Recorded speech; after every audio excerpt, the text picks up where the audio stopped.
I'm just going to demonstrate to you how to do straight stitch. So if you've got one of my felt decorations, maybe you've got the polar bear like this, and we're going to use straight stitch to add on all the snowflake details.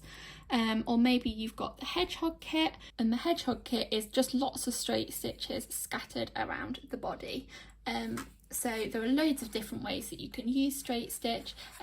On the hedgehog we're going to use 2 strands of thread, on the polar bear we're going to use 1, and again all the different kits are different, so do refer back to the instruction booklet, but I'm just going to demonstrate what it should look like in real life.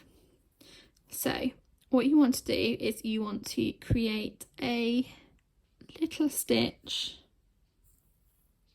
wherever you want to place it, and then you're going to go down through the fabric at the end of the line that you want to create, and there you go, you've created a little straight stitch.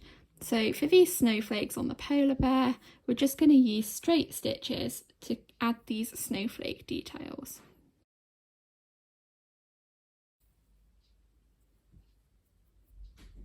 We're just coming up through the fabric where we want the line to start, and back down through the fabric, meeting that back stitch snowflake outline that we've stitched.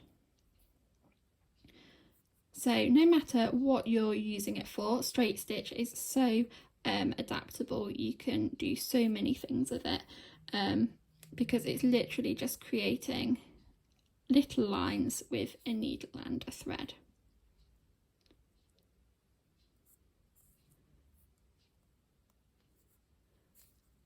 So that should give you a little bit of an idea of how you could use a straight stitch and how we use it in the polar bear decoration kit.